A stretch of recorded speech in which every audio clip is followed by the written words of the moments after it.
పెళ్ళైనా పండగైనా వేడుక ఏదైనా పట్టుచీరల ప్రత్యేక వేదిక వారాహి సిల్క్స్. నమస్తే, వెల్కమ్ టు సుమన్ టీవీ. నేను మీ కృష్ణవేణి. సనాతన ధర్మం నిత్య జీవితంలో మనం ప్రతిసారి పాటించే చాలా చిన్నదైన ధర్మ సూక్ష్మాలతో పాటు మోక్షం లాంటి చాలా విస్తృతమైన అంశాలన్నీ కూడా ఉంటాయి. వాటన్నింటినీ సమయం దొరికినప్పుడల్లా అసలు సమయాన్ని దొరికించుకొని మరీ ప్రేక్షకులకు తెలియజేస్తూ 4 గోడల మధ్య తరగతి గదిలో కూడా విద్యార్థులకు విజ్ఞానాన్ని అందిస్తూ ఇలా వృత్తి ప్రవృత్తి కూడా జ్ఞానాన్ని పంచడమే ధ్యేయంగా ఉన్నటువంటి ఆచార్య కాకునూరి సూర్యనారాయణమూర్తి గారి వాళ్ళ మనతో పాటు ఉన్నారు. గురువుగారితో అనేక అంశాలు మాట్లాడదాం. గురుగారు నమస్కారం. నమస్కారం అమ్మాయి. గురుగారు, చాలా సంతోషంగా ఉంది మీరు ఇవాళ ఇక్కడ ఉండడం. మాకు మీ నుంచి సముద్రంకి దోసెడు నీళ్ళతో వెళ్ళినట్టుగా ఉంటుంది మాకు 1-2 గంటలు. అంటే మీతో ఈ జర్నీ చాలా సుదీర్ఘంగా కొనసాగాలని ముందుగా కోరుకుంటున్నాం మేము. గురువుగారు, మీరు ఒక మాట ఎప్పుడూ చెప్తారు, దేవాలయాలకు ఒక్కసారి వెళ్తే ఆ దేవాలయం మళ్ళీ వెళ్ళొద్దు అనేది మీరు చెప్తారు. కానీ కొంతమంది ఒక దేవాలయానికి వాళ్ళు కరెక్ట్ అయి ఉంటే పదే ఆ దేవాలయానికి వెళ్తూ ఉంటారు. మీరు ఆ మాట పదే అనేక వేదికల్లో అనేక సందర్భాల్లో చెప్పడానికి ఏమైనా కారణం ఉందా?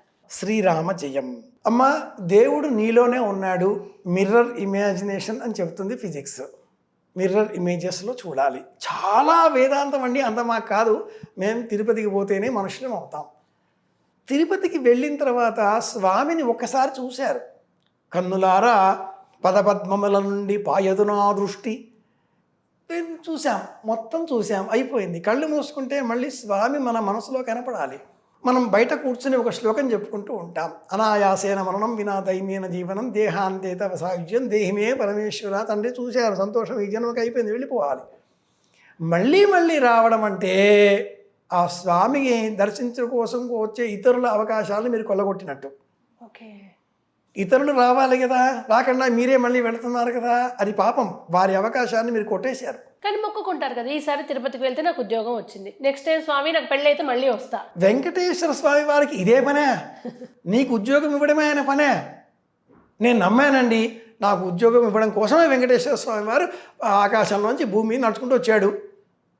మీ మనసులో ఉన్నాడు, మీ ఇంట్లో ఉన్నాడు, మీ చేతికి ఉంగరంలో ఉన్నాడు, చిక్కడపల్లిలో ఉన్నాడు. ప్రతిసారి తిరుమలకి వెళ్ళి ఆ స్వామిని బెదిరించడం కంటే, భయపెట్టడం కంటే ఎమోషనల్ బ్లాక్మెయిలింగ్ అంటారు దీన్ని. నీ కుమారుడు, నీ కుమార్తె నువ్వు ఇవ్వకపోతే ఈ డబ్బా, ఈ గిన్నె కింద పడేస్తాను చూడు అని బెదిరించినట్లు. దేవుడితో మనం ఎమోషనల్ బ్లాక్మెయిల్ చేయొద్దు. చేస్తున్నారు, ఎందుకని? Shortcut methods. తర్వాత భక్తి అనేది మోస్ట్ సేలబుల్ ప్రోడక్ట్గా మారింది ఈ రోజుల్లో. The best way to earn money భక్తి.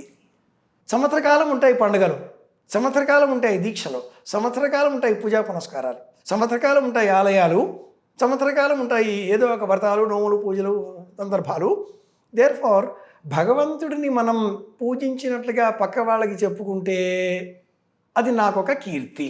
అవును.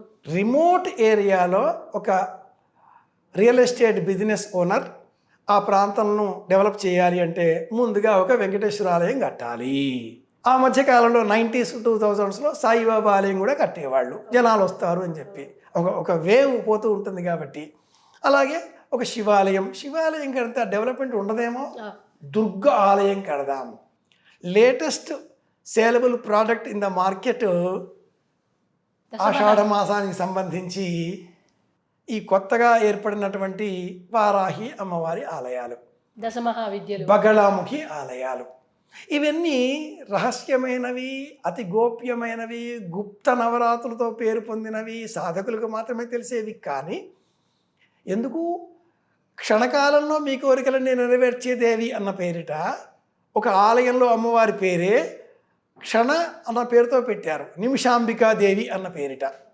ఆ కూకుడుపల్లిలోనో ఎక్కడోనో ఉంది ఆలయం, నిమిషాంబికాదేవి. మీరు వెళ్ళి దర్శనం చేసుకోండి చాలు, నిమిషంలో మీకు ఎవరిగా నెరవేరుతుంది. నిజంగా నెరవేరుతుందా అంటూ లక్షల మంది పోటెత్తారు.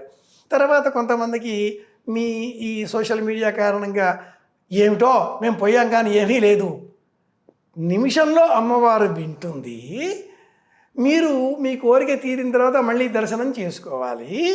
లేదా ఈ మధ్యలో 30 సార్లు దర్శనం చేసుకుంటే అమ్మవారికి దృష్టి ఏర్పడుతుంది. 60 సార్లు ఏర్పాటు చేసుకుంటే అది నిమిషం అవుతుంది. సెకండ్కి ఒకసారి చొప్పున 60 సార్లు దర్శనం చేసుకోవాలి. అంటూ ఆ గుడిని, ఆ గుడిలో ఉండే అమ్మవారిని ప్రచారం చేసేటటువంటి వాలంటీర్లు ఈ వీడియోలు పెట్టారు. ఓహో.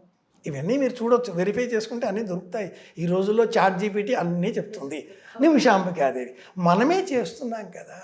మన మనసు, తల్లి తండ్రి కంటే మించిన గొప్ప దేవుళ్ళు ప్రపంచంలో ఉన్నారా? శివుడు పార్వతి వీళ్ళు కదా, లక్ష్మీనారాయణులు వీళ్ళు కదా.